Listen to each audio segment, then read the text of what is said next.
No, it doesn't have to be perfect. It has to be authentic and true to you. No, it doesn't have to look like everyone else. It has to be authentic to you. No, it doesn't have to have the beautiful fucking backdrop with the neon sign. Ugh. It has to be authentic to you. This is what is authentic to me. I stopped overthinking about how I'm gonna create a set and it has to be the same and look the same every time. Fuck that, dude. That's not authentic to who I am. I'm a mover, a shaker, a traveler. uh, and my thoughts and my downloads come to me whenever, wherever. So, what does that look like to have your podcast happen whenever, wherever?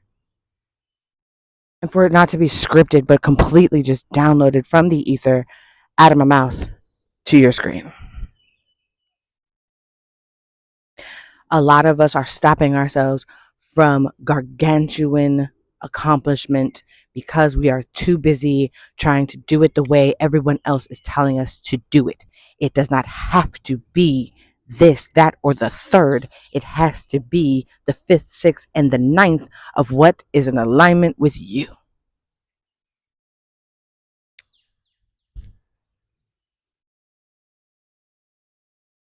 Just start the thing. Just start the thing. God built the world in the darkness. The last thing he did was turn on the light. I say that to say a lot of us are walking and navigating life through the darkness, trying to figure out a pathway to take. Some of us might be looking for someone to show us the way. We often talk about, let there be light. God created the world, heaven, and the earth, right? But they don't talk about the part where it says the Spirit hovered over the water in the darkness. This is before he started to create anything. He didn't make anything. It tells me that there were three things on this planet before there was anything else: water, our currency, our emotion, our sustaining source of life. Two, spirit. Spirit hovered over the water in observation, reflection.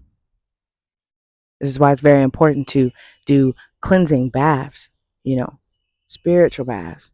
This is why water is very essential to our meditation. We listen to sounds of water. We go to the water to cleanse, to baptize, to renew, refresh, to revitalize. Spirit and water were one in reflection of each other. Okay. And then there was darkness.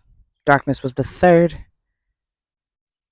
thing, entity, energy, matter, being to be here on this planet Earth before God created anything. If you stick to, the Bible rhetoric. Because I know there's many thousands of stories about the creation, but let's just stick to this one, right? For now. I digress. Water, spirit, the darkness. His spirit, the spirit, wandered the land in darkness before he decided to create. What if your darkness is the key to your creation? Water, spirit, darkness equals creation. What is the dark nights of the soul teaching you?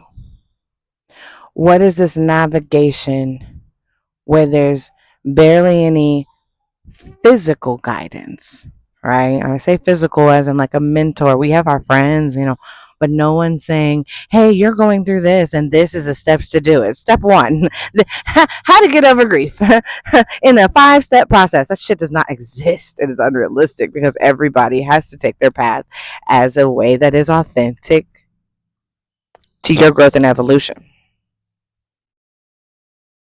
So, what is your darkness trying to teach you? What are you learning through this darkness? If you are in the phase of your grief where you're like, I have no idea what I am supposed to get out of it, it's fine.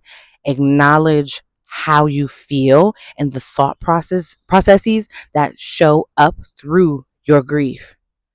Your nervous system is here to teach you. That's all the job is to obtain information and let the other body parts know what to do with this information. That's like essentially the main job of your nervous system, right?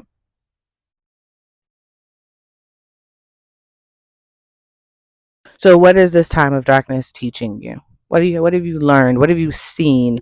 What information have we gathered through our darkness?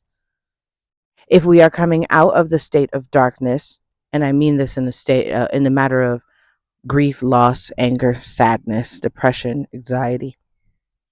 We are actively reaching out of those lower vibration emotions. What do we desire? What does our light look like? What do we desire our world to look like once we turn the light on? I want to emphasize doing this through the darkness because God created while it was still dark. The witching hour is between 2 and 4, which is when it's the darkest on the planet. The portal of creation comes through the darkness. I mean that physically as a woman, but I also mean that as celestial when it comes to the ideas of the new moon. Clean slate.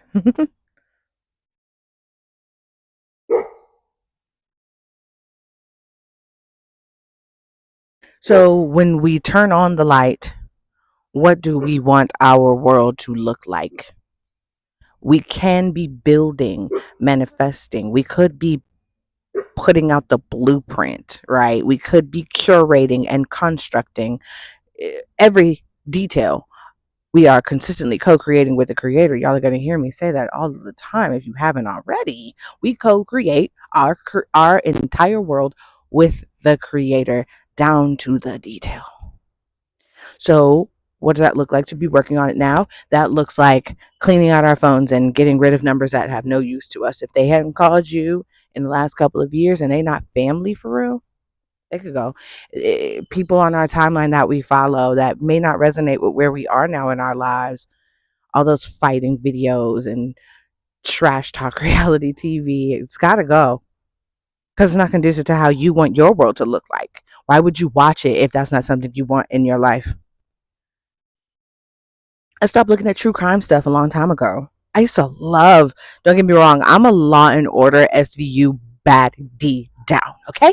But that's because I really admire the process of justice, not the criminal system and, getting into the fucking government. We're not even gonna go down that rabbit hole because it's a whole nother video for a whole nother time. I'm talking about like watching justice or watching pieces of the puzzle be put together, like detective shit. Sherlock Holmes, fucking what's her name? Madlock type shit. I like that part. But like when it comes to like her arms were cut off and her legs were cut off and like we've never seen this person or never arrested anybody for anything like the snapped and all of that shit. Like I had to stop watching it because that's not anything that I want to be placed into my life. Right? You could be making changes now, even in the darkness, instead of watching these criminal videos that are low vibrational and very violent and not conducive to where I want my mind to be. I'm going to watch motivational speakers. I'm going to watch, moguls, millionaire moguls that are talking good shit. I'm gonna watch documentaries. I'm a big documentary buff. Absolutely love documentaries because I learned so much about parts of the world that I don't ever touch. I don't ever get to touch. Or I get to see how other parts of the world are connected to my everyday, right? Which is what I want. I want connection, global connection. I want beautiful things in my life. I want to learn as much as I can about different cultures because I want culture and new experiences and travel into my life. I'm co curating my life with the creator by every decision that I make. So everything must be authentic to who you are, not what everybody else says things should be, how things should be. It is awesome to get advice from different creators or, different millionaires or from different, people in your life. It's amazing to be able to have different perspectives be heard. But at the end of the day, the casket doesn't come with a bunk bed. It's you creating your life. And you can literally do whatever you want to do with it. Who's going to stop you for real? Especially if it fulfills you. God made you perfect in his image. We all have the divine within us. We are created by divine design. Nothing and nobody could take that away from you. So if you want to dye your hair purple and create your podcast and record that video upside down, do it. Because another part that comes with this immense accepting of ourselves, this radical self acceptance, this affinity to our authenticity. Another thing that comes with it is we get to attract people, we get to attract opportunity, we get to attract the things that really resonate with who we truly are. Your vibe will attract your tribe. You'll hear me say it all the time. How am I supposed to be around real people if I'm not being real with myself about who I am? And I'm not being real with others about who I am. And yet I'm wondering why I can't have no real connection, no deep relationship, no soul connections. Because you're not tapped in with yourself, with your own soul, with your own soul's desires. A long time ago, I asked God to show me what was your idea when you created me. I wanted to get a perspective from the creator about his creation as it is myself, right? Ask that question in your next meditation, in your next prayer, in your next walk, and watch how things will start to reflect, and watch how you will start to reject what doesn't truly resonate with God's creation. You are God's creation. Look, treat yourself as such. Honestly, you are the divine incarnate. Honestly, truly. You think I'm gonna let somebody play with a divine gift that the divine has placed on this planet? Crazy. You think I'm not gonna love and absorb and observe everything that is a part of this divine creation that God has put on this planet? Absolutely not. So I challenge you, I encourage you, I implore you, through your darkness, tap into that spirit. Drink more water. If you could get to water, by all means, baby, get to the water. I don't care what time of year it is. Just to sit by it, just to listen to it. And if the water means rain, right? Take a moment to step out into it. Take a moment to open the windows and smell the rain. Collect the rain in a mason jar. That's a whole nother video for a whole nother time.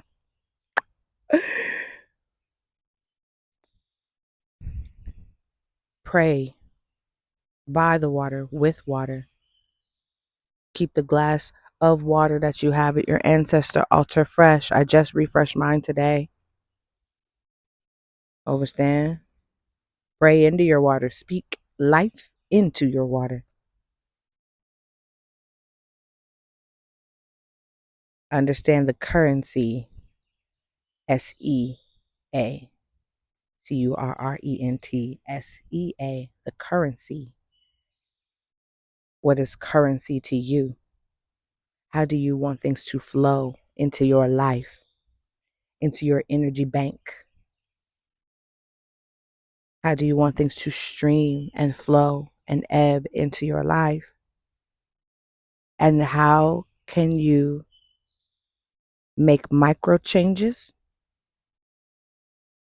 that will help assist the design of your life, so that when you do turn that light on, or you realize that you are the light,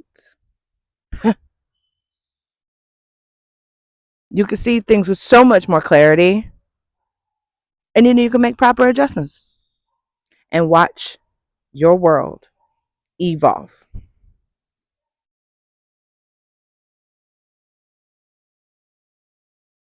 I hope this message reaches you in true form, overstanding and understanding that we are all here to assist each other's evolution, and that I am a mere reflection of you.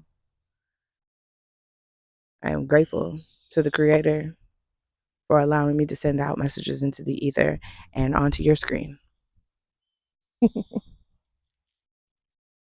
Share this with a friend who's going through the darkness. Leave a comment and let me know how you are navigating your darkness and what changes have you made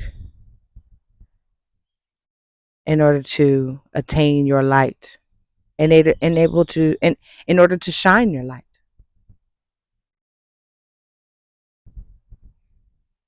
Subscribe for more videos like these. My name is Trinity. I am at Mystiq Alignments. Peace, love, and prosperity, bliss, and bounty, my friends. Peace.